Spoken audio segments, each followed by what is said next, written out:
parang nawala yung paningin ko, ay yung isa kong mata naging blurred at sumakit ng ulo ko, parang grade 5, tapos graduating ako grade 6, yun po, tuluyan na po naging blurred, tapos biglang banlag po, hindi po siya yung duling na galaw.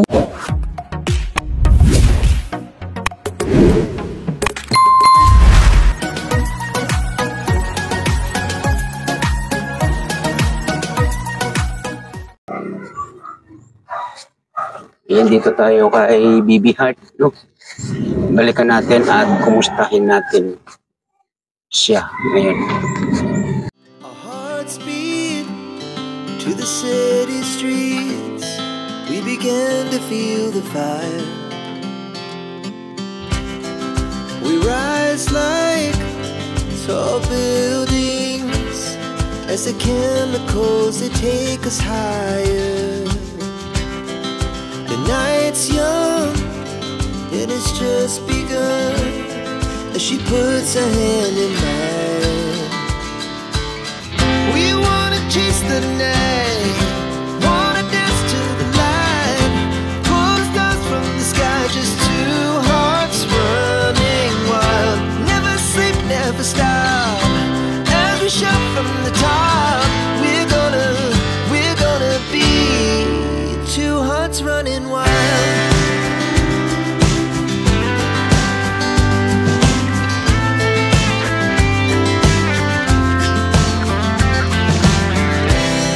Now the morning is the afternoon. We lay awake in bed. The laughs so loud as the hours pass. We're gonna do it all again.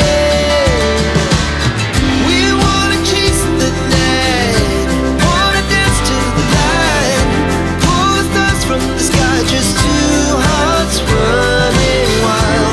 Never sleep, never stop, as we shout from the top. We're gonna be, we're gonna.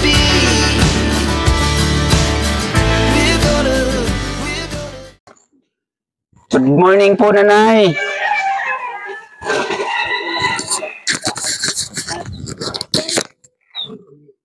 Kamusta si Ate Bibi Heart? Ayos na siya. Huwag mo na akong tawagin, sir, tatay lang. Tatay.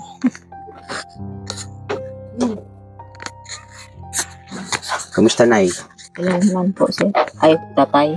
Kamusta na ba? Kumain na ba kayo? Oo. Ba? Katapos lang. Ang aga naman. Anong oras na ba? Alas 10 na siguro? Alas 10 na. Si Bibi Heart, kumain na. Anong inulam niyo? Ang gulay at saka yung, ano yan? Ayan, hipon. Hipon. Oh, sarap ah. Nanguha yung lolo niya kagabi ng hipon. So, yung pag-usap natin nung nakaraan na hindi ko na, kasi kulang. Meron ako doon na hindi na videohan. Or di naka-on yung video. So, di ba may mga nalaman na kwento dito kay Bibi Heart kung bakit siya ay nabulag, di ba? Eh, hindi pala na-on yung video nun. Kaya bumalik kami dito muli. Siya, kausapin mo na siya. So, ito, Nanay, meron kaming dalang ulam dyan. Baka pwede na habang nagkukwentuhan kami ni Bibi Heart, ay may lipat mo sa isang lagayan. Kasi luto po yan. Ay, luto po. Opo, luto po yan. Para kasi di ba yun ang gusto ni Bibi Heart. So, kaya kami nandito, kaya kami ganito na bumabalik at binabalikan kayo para sa kanya, mapasaya natin yung dalaga, no? So, sige po, Nanay, kausapin ulit natin si Bibi Heart. Baka pwede ikabit mo to sa ano mo. Wait lang, dyan ka lang. Huwag kang gagalaw, ha? Yan. Para makapagkwentuhan tayo ng Yan. So, kumusta naman ikaw? Ayos man, sabi. Nung nakaraan kasi, di ba nagkakwentuhan tayo? Ako. Meron doon, hindi ko na i-on yung video. Kasi may doon sa bandang ulihan, may mga nabanggit ka doon na kung ano ang naging sanhi ng pagka wala mo ng paningin, di ba? So baka pwede maulit mo na maikwento yung hindi nalalaman ng buong pamilya mo, lalong-lalo na ng lola mo. Baka Okay lang ba sa'yo na may kwento mong muli yun? Yung lalong-lalo na yung umpisa. Yung pinaka-umpisa. Okay lang ba? Okay, sige. So, di ba nag-aaral ka noon? Ah, Anong grade ka noon nung nag-aaral ka noon? elementary po yun. Elementary, anong grade? Hindi ko na po matandaan. Basta, elementary lang po nun. Parang nawala yung paningin ko ay yung isa kong mata naging blurred at sumakit ng ulo ko. Parang grade 5. Tapos, graduating ako grade 6. Yun po, tuluyan na po naging blurred to. Tapos biglang banlag po, hindi po siya yung duling na gano'n. Okay. Parang Banlag. nasalisi yung mata. Opo. Ganon, okay. Yun po yung tapos, hanggang nung high school po, graduating grade 10, yung dila ko naman, ako ganun. Pero ayos na. Okay. Nakagat ako ng pusa dati nung bata pa ako nun. Hindi ko alam kung ilan taon ako nun. Pero nag-aaral ka na noon? Opo, elementary po. Okay. So, yun nga, no? Sa pagkakalala mo, mga anong grade ka noon at saan nangyari yung gano'n? Yung pangyayaring gano'n na, ano ba yun, yung pagkakagat sa'yo ng pusa, sa tingin mo ba ay bumaon ba ang ngipin? Sa palagay mo? Hindi naman po, parang kamrot lang po yun. Kamot? Opo, parang ganun po. Parang, parang grade 3 or grade 4 po ako nun. Nung nangyari, tapos doon po ako dun sa side ko na ni Papa, doon po sa lola kong isa. Okay. Sa Siwaya. Doon po yung nakagat. No, nag-usap-usap kami. Parang may handaan nun. Tapos, naapakan ko yung buntos. Yun, biglang naramdaman ko parang meron pumansa pa ako. Tapos, pinakita kay Papa. Tapos, sabi niya, yung hugasan daw. Tapos, lagyan ng sabon ng safeguard. Tapos, ginawa ko po. Parang bangko. Okay na po yun. So pagkatapos ng pangyari na yun na nakagat ka ng pusa, ano yung mga naging sunod na kaganapan? Hindi ko po alam kung anong grade po ako nun eh. I mean, yung mga naging naramdaman mo pagkatapos nung nakagat ka ng pusa? Mga ilang taon din po nun. Bigla pong hindi pa ako na nakalakad. Yun. Tapos, parang sumakit yung dito ko. Tapos, yung paa ko. Tapos, yun. Pinagamot ako ni Lola. Tapos, yun po. Nakalakad na ulit ako. Mga ilang buwan kang hindi nakalakad nung time na yun? Hindi ko po matandaan. Bata po ako. So saan kang lola noon? Sinong lola ang nag-alaga sa'yo? Dito po, sa lola ko po to. Dito po kasi kami na lumaki. Okay. So, nanay, baka pwedeng maabala ka muli, nanay? Kasi yun yung ano natin dito, yung simula ba? So, yun nga, nanay, nakwento niya, yun nga yung nakagat sa ng pusa, nang hindi niya maalala gaano kung anong grade siya, kung grade 3 or grade 4 sa isang handaan. At naikwento nga niya na may naramdaman siya, pero sa kanyang palagay ay hindi naman totally nakagat, na parang kalmot lang, no, ang kanyang naramdaman nung time na yon. And then, yun nga, yung time na mga ilang taon ang nakalipas ay nakaramdam siya ng pananakit ng baywang. At ano pa ba yung nangyari? Matagal na yun. Siguro mga grade 4 ata siya. Grade 4 niya, no? Hindi ko matanda. Basta matagal na yun. Basta pagdating ko dito, 2 araw na lang siguro, 2 araw na siguro hindi siya nakakalakad. Nagbawa kami. Nakita namin yun. Hindi na makalakad siya. So, yun nga, nanay, yun yung ating gustong malaman, yung pinaka punot dulo nung nangyari ganun kay Bibihat. Kasi nung mga panahon ba na una siya nagpasok ng kanyang paaralan, ay normal ba yung kanyang ano? Normal. Normal. Normal talaga. Parang, kahit nakita ko pa yung picture ko nung dikir raw eh. Okay. So, ibig sabihin, nag-dikir siya, Normal. normal. Nung anong grade ka na normal talaga, as in normal yung mga paningin? Grade 5. Grade 5. So, yung kagat ng pusa na yun, na ikwento mo, ay anong grade ka nun? So, pagkakaalala mo, yung eksaktong ano? Parang grade 4 yata yun. Parang grade 4. So, ibig sabihin, mga halos 1 year ang nakalipas. Nung, sino ang nakaalam, unang-una, ng naganap na pagkakagat sa'yo ng pusa? Papa ko. Si papa mo. So, yun nga, ay inutosan ka na, ano yun, sabunan ng safeguard. Opo. So, nung nangyari na, ano na yung hindi na siya nakalakad, anong grade siya? Hindi ko matanda. Yung hindi na siya nakalakad, sabi nyo kanina, grade 5 ba? Parang grade 5 siguro yun. Hindi ko kasi matandaan eh. So, ibig sabihin, Bibi Heart, nung nakaramdam ka ng ganun sa yung katawan na kakaiba, ay may mga ginawang paggagamot sa iyo. Mga ano-ano kayo mga paggagamot ang ginawa sa iyo ng mga time na yon. Sa tandok. Yung lang, tinatawag na tandok Oh, dito. yun lang naman ang pinaano. Yung kumbaga susugatan yung kung saan nakagat, Oo. Likod. At ano ng parang bintusa kung tawagin, ano? Mm. O yung kristal na baso na may lalagyan ng papel na sinunog, no? Sisip-sipin ika nga. So magmula no nanay, nung hindi na siya nakalakad, sabi nyo ay dito na siya sa inyo na malagi. Oo, dito lahat. Dito Mga lahat. ilang buwan siyang hindi nakalakad nung time nyo nanay? Ano lang naman, isang linggo naman siguro yun. Hindi naman matagal siya. Hindi, yung hindi siya nakalakad sa loob ng 1 week, ano pa yung mga naging kasunod na kaganapan sa kanya? Yung ano, yung dila niya, parang na baluktot. Oo. So yun nga, yung kwento niya na parang nabaluktot Oo, daw. nabaluktot yung dila niya.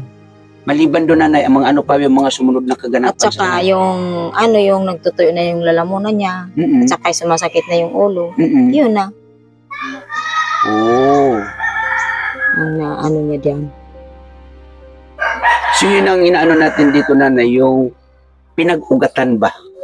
No, yung pinag-ugatan or bago nangyari yung mga ganong naramdaman niya, kung ano yung naging ano ang nangyari sa kanya, bakit nakaramdam siya ng ganon bago niya naramdaman yung mga ganon. So dito, kasi yung sa last natin ng pagkukwentuhan ay naikwento nga ninyo na ganon yung pangyari, kaya binalikan namin kayo para muling makausap kayo about dyan, para naman maging aware po ito mga kalingap, mga kaibigan, sa mga nakakagat ng mga alaga natin na hayop, ano, kasi either na ang nangyari kay Bibi Heart ay rabies, no, rabies, kasi normal pala naman yung kanyang mga mata nung time na siya ay bata pa, pero dahil sa iniisip niya na nakalmot siya, hindi natin sure kung nakalmot ba or nakagat, kasi yun nga ay kwento niya ay bata pa siya nung time na yun, ano yan, no? Bata pa. O sa mga bata kasi may hilig or karaniwan sa kanila ay naglilihim ng mga kaganapan sa kanila. So alam niyo yun nanay, yung pangyari na yun na nakagat siya ng pusa na ikwento. Hindi. Parang ngayon na lang yan. Kung kailan yung nakaraan na pag-usap natin, tsaka nyo nalaman. Oo. Oo. Yung hindi na siya nakakita, yun na nagsabi sa akin na ano siya ng pusa, nakalmot daw. Grabe, no? Sabi sa papa niya doon, ano, nagsabi. Sa akin, hindi naman nagsabi siya. Yun ang ano, pwedeng yun yung naging sanhi ng kanyang pagkabulag. So yun nga, Bibi Heart, ano yung pakiramdam mo sa ngayon? Ayos naman po. Sa mga mata mo, wala kang naramdaman na kakaiba? Nung una po, parang sumakit. Tapos, medyo, parang masarat. Hapdi. Mahapdi, oo. At saka yung ano daw, sabi niya, yung parang kwan daw, yung luha niya, parang malagkit. Oo.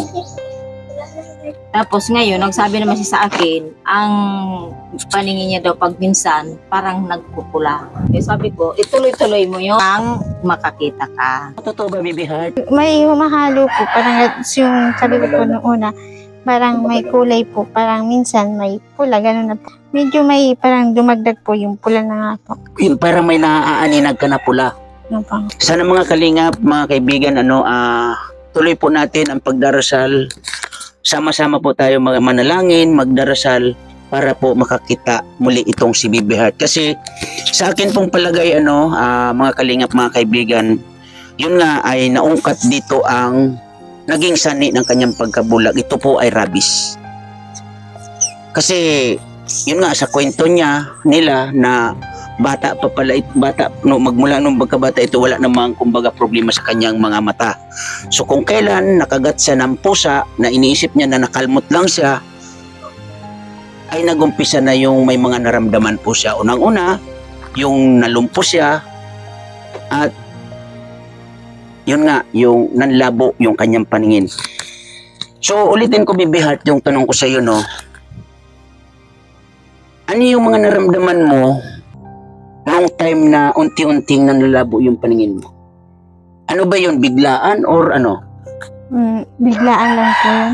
Biglaan lang. Po, gaya nung una po, itong isang mata, parang, din po, sumakit din yung ulo ko. Tapos, unang sakit ng ulo ko, parang, biglaan pagmulat ko, nakakita ko ng green, brown, pula, itim, tapos, hanggang sa naging blurred na po ito. Tapos, gaya po nung una dito, parang, green din po, tapos, hanggang sa, di na po, biglaan nga po. Tapos, ngayon po, parang may sariling kulay po. Mata ko. Oh. So, ibig sabihin, magmula ng na-take mo yung ina-apply sa'yo, ngayon ay merong pagbabago. Meron po. Yung totoo. Parang dumagdag po yung kulay nung paningin ko. Parang may kulay pula na po dumagdag. Kulay pula na dumagdag. Opo, hindi na po siya gaya dati na palaging blue, violet, orange, yellow, tapos puti. Parang sarili pong kulay. Just, ayun po, may pula na po. Oh. So, ibig sabihin, yung kulay nanay ay dugo yun. Dugo pa ba Opo. yan? Dumadalo na. Dumadaloy na unti-unti yung kanyang dugo. Nagkakaroon lang po ng buhay. So, ibig sabihin, nagkakaroon na, tama yung sinabi ng ating deputy, nagkakaroon na ng buhay. Ay, thanks God naman. Sabi ko, tuloy-tuloy mo na lang yung pag-inom. Yes, tama po yan, nanay. So, yung sa, nanay, sa hot water therapy, huwag niyo po laging kakalimutan, So, basta importante dito, nanay, ay tuloy-tuloy lang po yung ginagawa natin para kay Bibi Heart. At asahan niyo po na kami naman ay parating nandito at nakaantabay po sa magiging resulta sa ginagawa natin na pagdarasal na may kaakibat na ito siguro ay na to ng mahal na Panginoon, kasi di naman siguro siya na para mas mapasama itong si Bibi Heart. Pero sa ngayon ay nakikitaan na po natin ng napakaliit na improvement. Di po ba, Kasi yung lagi niya sinasabi ay wala yung pula. Ngayon ay may pula na siyang naaninag. Salamat God kasi Ngayon lang naman nagpunto yan sa akin. ngayon lang. Ngayon lang. Ngayong araw lang. Oo, ngayong araw na to. Tinanong ko kasi, sabi ko, ano nang pakiramdam? Ngayon, parang pula naman yung lumabas sa mata ko. Oo. Yun ang sabi sa akin ngayon. Di ba? Kasunod yung nakita na yan. Sana sawa ng So kumain ka na. Opo. Hindi pa kami kumakain. Gusto namin makasabay kang kumain. Paano yan? Kayo na lang. Busog na. Busog ka na. Opo. So nanay, mo yung ulam, nanay, kasi luto po yan. Baka mapanis ba? Kailangan makasingaw kasi nakabalot sa plastic yan. So, yun, Bibi Heart, magdasal na mataimtim na pagdarasal, na manumbalik na ng unti-unti yung iyong paningin, kasi yan yung ating inaabangan sa ngayon at inaabangan ng mga nakakapanood sa iyo. Yung kahit na makita mo lang yung buhok ni Coco Martin, siguro masaya ka na, Opo. Ayun. Pag nakakita na yan, yung kumatin kaagadan, niya. Ang hanapin mo. Ay, grabe naman. Para makapunta dito. Oo nga, kasi So sinasabi niya, yung permanent kulay na nakikita mo noon, nung hindi pa namin ikaw nakikita, anong mga kulay yun uli? Puti, brown, violet, green, itim, tapos light violet, mga ganun po.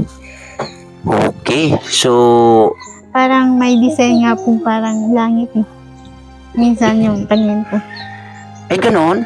Opo, parang basta may design na parang langit, tas parang yung langit may lumalabas sa parang tao. Ganun. Parang po, parang kaya hindi po ako natatakot. Parang may sariling Yung sinasabi na mo na sariling kulay. opo, parang hindi ko pala mo. Kahit ngayon po, may sarili po. Pero ang pagkakaiba ngayon, kasi may nahalo doon sa kulay. Opo, pag may minsan may pula, pag minsan wala po. So tuloy-tuloy lang doon sa ano mo no, kasi yun yung pinaka-importante diyan. Hindi mahalaga yung material na bagay, baliwala yan, di ba? Opo, Ang importante ay makakita kang muli. opo. Lalong-lalo na ay may pagpatuloy mo na tahakin ang iyong mga pangarap. So yan po nanay na sige lang. So yun po nanay, ang ulam na yan na para kay Bibi Heart kasi medyo tinanghali kami ngayon dahil may dinaanan pa po kami. Yan po ay galing kay Miss Kisnel Channel at lalong-lalo po yung bigas nanay ha.